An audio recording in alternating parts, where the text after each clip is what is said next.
नमस्कार, मैं रणधीर झा। आप हैं मेरे साथ राजधर्म पे।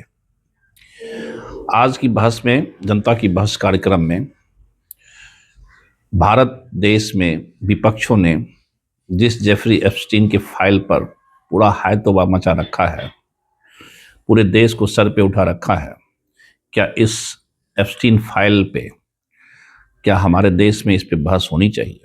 क्या इसकी कोई हमारे देश के विकास के लिए, हमारे देश के राजनेता के लिए कोई अहम भूमिका है?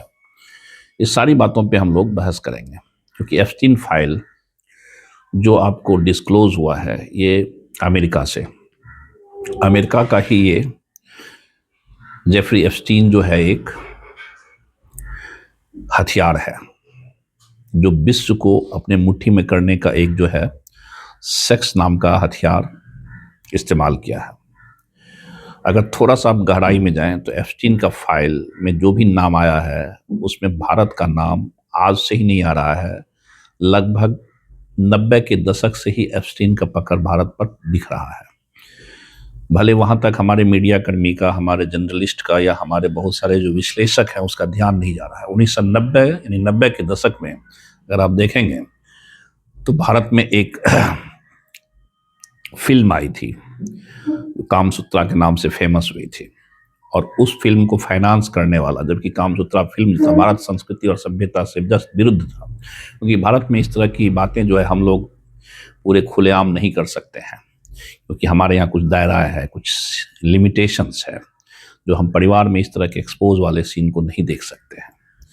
लेकिन इस तरह के सीन को, इस तरह की स्क्रिप्ट को एक भारतीय मूल की महिला, उस समय में भारत में ही जन्मी थी, उड़ीसा के राउरकेला में, मीरा नायर, आपने नाम सुना होगा।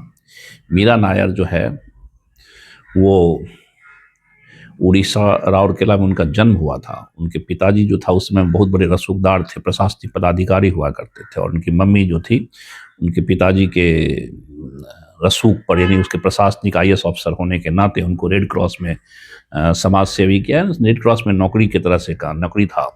DAV में वो जो है उनकी मम्मी प्रवीण नैयर जिनका नाम था, वो DAV की जो है मेन संस्थापक उड़ीसा में काम की है, एक बतौर बहुत बड़े पद पे वो काम की है बहुत दिनों तक।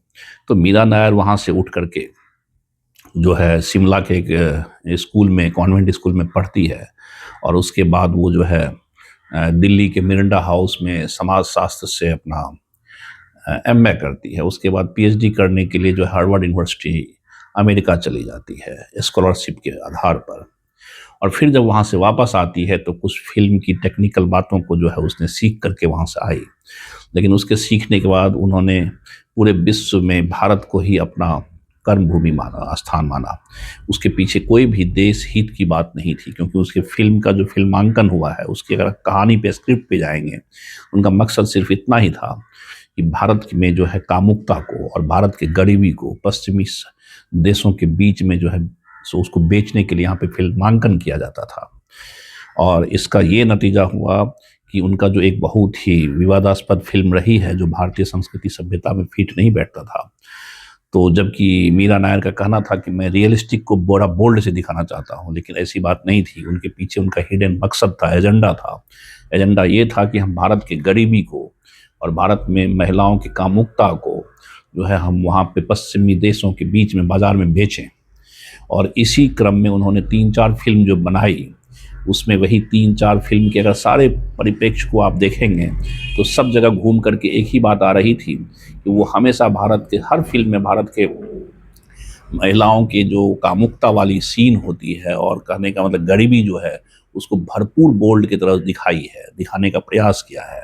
और उसमें वो अपना दलील देती थी कि मैं जो है बहुत ही रियलिस्टिक फिल्म बनाती हूँ। मकसद वो नहीं था कि रियलिस्टिक फिल्म बनाना, अगर रियलिस्टिक फिल्म को बनाना था, समाज में कुरीतियों को, विरीतियों को अगर दूर करना था, वो डॉक्यूमेंट्री बनाती। लेकिन वो कॉमर्शियल फिल्म बना रही थी।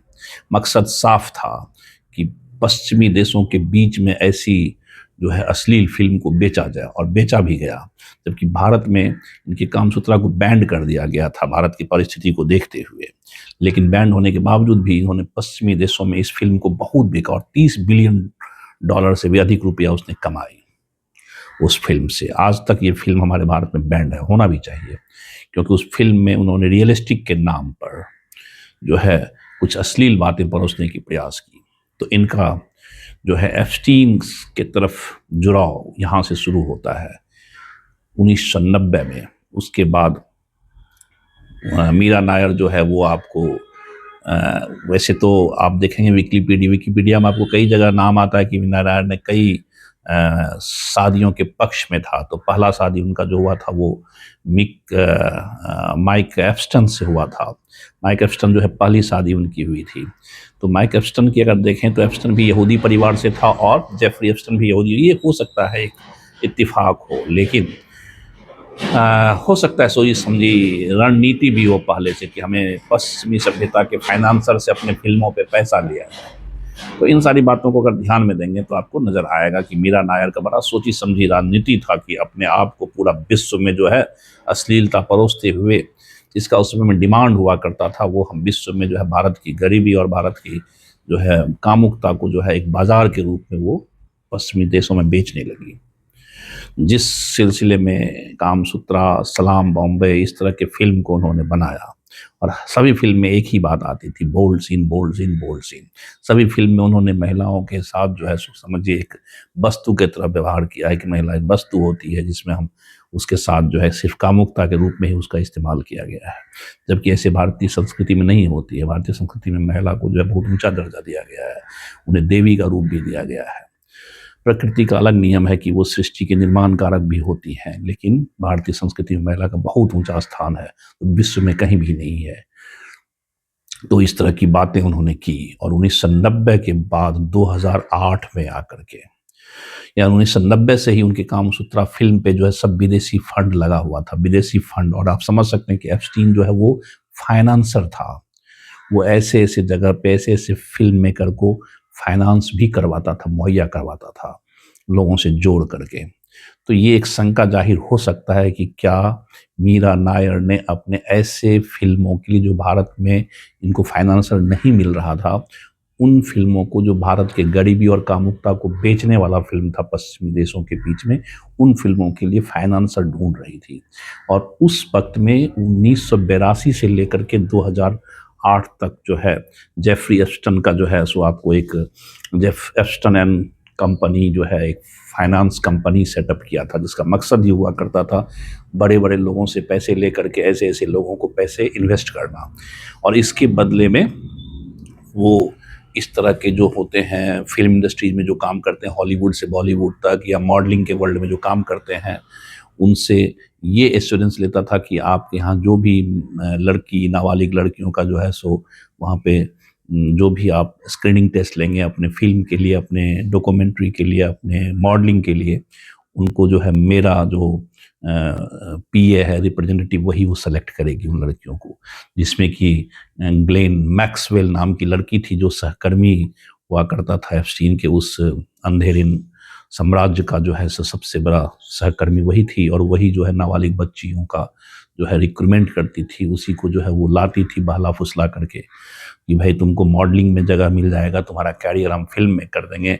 और इस सब को दिखाने के लिए, लुभाने के लिए ग्लेन मैक्सवेल जो थी वो न्यूयॉर्क में बड़ी बड़ी पार्टियां करती थी, और उस पार्टियों में जो है बड़े बड़े ऐसे फिल्म मेकर को बुलाती थी एज ए चीफ गेस्ट, और इसको दिखा करके वो बच्चियों में, नाबालिग बच्चियों में जिसे फिल्म के प्रति या अपनी कैरियर के प्रति था कि मेरे कैरियर में बहुत सारा ग्लैमर आ जाए, उनके लिए वो दिखाती थी। और बच्चियां उसके झांसे में आ जाती थी उस कैरियर के नाम पर कि हम तुम्हें मॉडलिंग में नौकरी कैरियर करवा देंगे, फिल्म में कैरियर करवा देंगे, झांसे में आ जाती थी। और झांसे दिखाने के लिए Meera Nair as a chief guest, as a यूँ कहिए उसको रुतबा दिखाने के लिए वो अपने उसके कार्यक्रम, उसके पार्टी में जाया करती थी। ऐसा एप्स्टन फाइल में है, उसके पार्टी में एज ए चीफ गेस्ट थी। बट आप अगर इसके अंदर में जाकर के एनालिसिस करेंगे तो वो सिर्फ चीफ गेस्ट नहीं थी, वो एक तरह से जो है बच्चियों को लुभाने वाला एक किराएदार करती थी।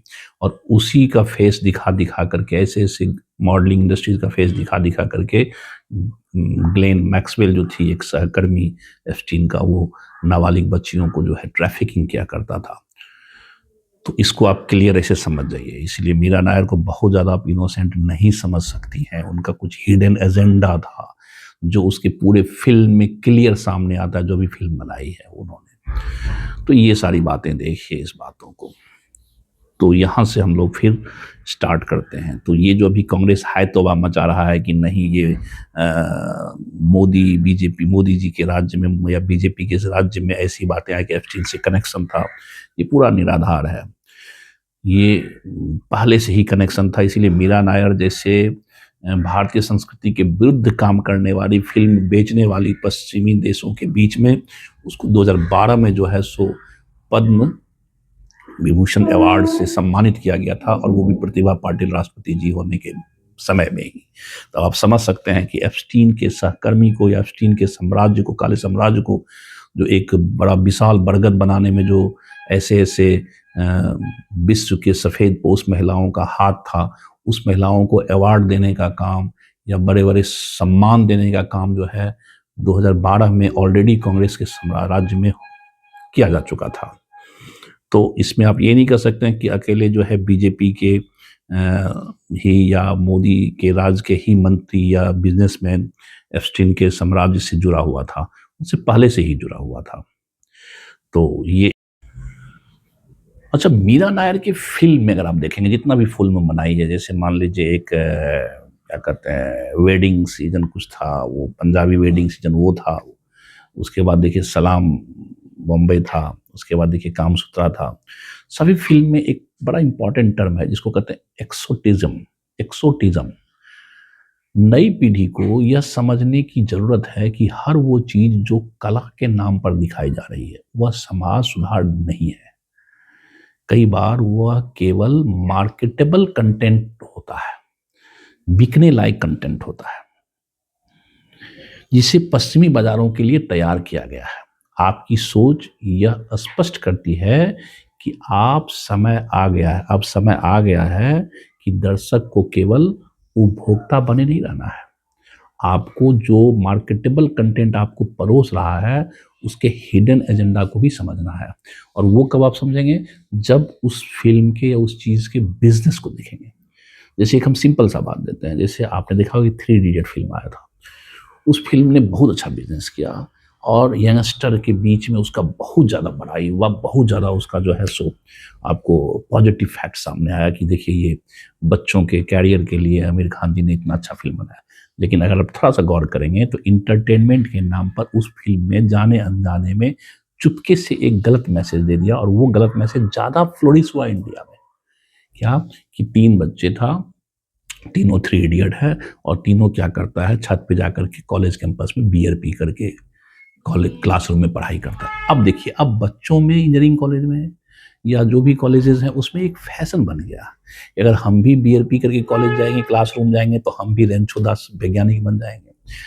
तो उनका जो सही मैसेज था वो ग्लैमर के साथ नहीं था, लेकिन इंटरटेनमेंट वाला मैसेज जो था वो ग्लैमर के साथ था। तो बच्चे प्रभावित किससे हुआ? इंटरटेनमेंट से।